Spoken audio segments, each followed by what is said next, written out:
When using Google Docs, the first thing you need to do is make sure that you're signed in. So you can click on Sign In up here in the top right corner. Then you're going to sign in with your Google account.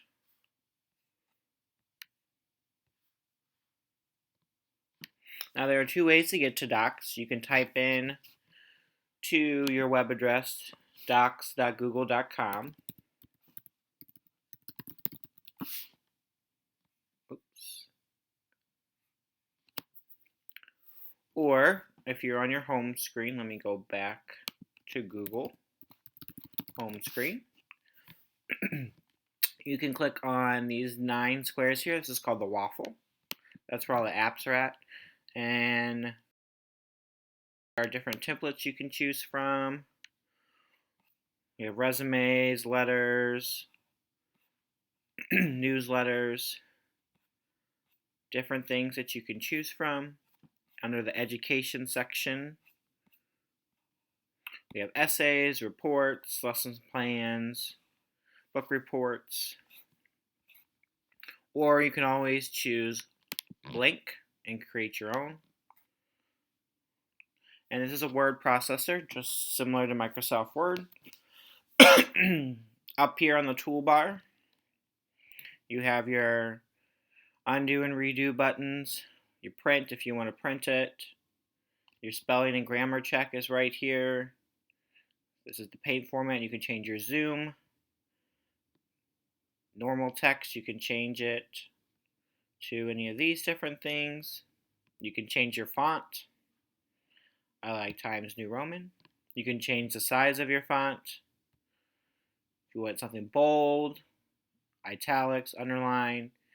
You can change the color of your text, and then you can also highlight text a certain color. This little paperclip looking thing will help you insert a link. If you are trying to link to a web page or something else that's in your Google Drive, you can do that. You can insert an image if you want to add comments. So let me type something in here.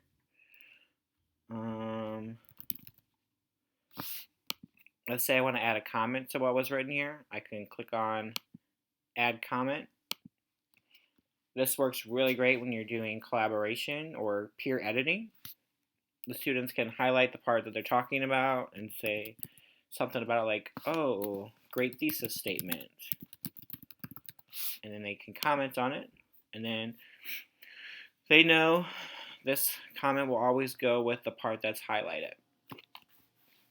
You can change how you want to align, left, center, right, or justified. You can change your spacing. You can change your bullets and numbered list and your indentations.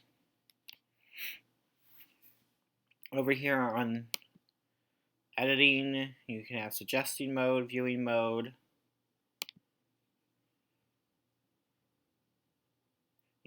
This is under file. If you want to make a copy of this to share with someone, you can make a copy. You can download it from the internet onto your computer as any of these formats. You can email it as an attachment. If your email is attached to your Google Drive, you can see the version history. So this is good if kids are editing something and they want to go back and see what they had before. Or if maybe you're trying to see how students have been contributing to something or a work of. If you want to rename it, you can click this. To name it, all you have to do is click on here, and it always first goes to whatever you typed in first, but you can change it to whatever you want. So I'm just going to say Google Docs, and then that's what will be named in your drive.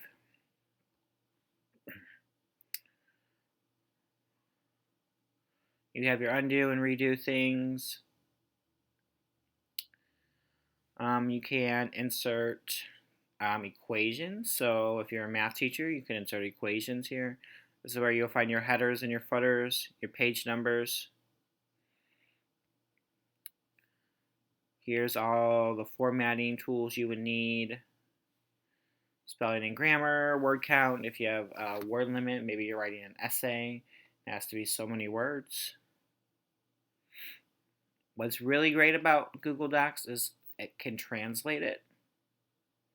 So maybe you have some foreign exchange students at your school or some ELL students. If you have your notes on Google Docs, they can open it and then they can translate it into their language. And we have all these different languages that it can be translated into. And you can, if you have any add-ons, they will be on here. I have added on math type, so I can type in math equations. You can add on any other add-ons you want. Whenever you have typed in whatever you want, or if you want to share it with someone, you just click on this share button over here. And if the people are already in there, you can type in their names. Like these are people that are in my address book that I've sent emails to before. Or you can just type in their email address. And then this pencil over here tells you what they can do with the document. So can edit means they can change it. They can type things. They can delete things. Can comment, so that means they can just comment on things like I did over here. And can view, it means they can just read it. They can't do anything else to it. So you get to choose what ability they have when looking at it. So I'm just going to say can comment. You could also click here if you want a link. If you just want to send out the link, post it on your board, put it on your learning management system, or if you're Google Classroom, you can do that. Also with the link, you also want to pick what those people can do, and you have more options when you have a link. You can have it for anybody on the web, anyone with a link. You can specific people. If you're in your school district's network, a lot of times there's an option that says can only view within the district, or they have to have a district email address. So those are some restrictions you can have. But really, you just need to get on here. You need to try it out. And if you want to collaborate with someone, you just share this document with them.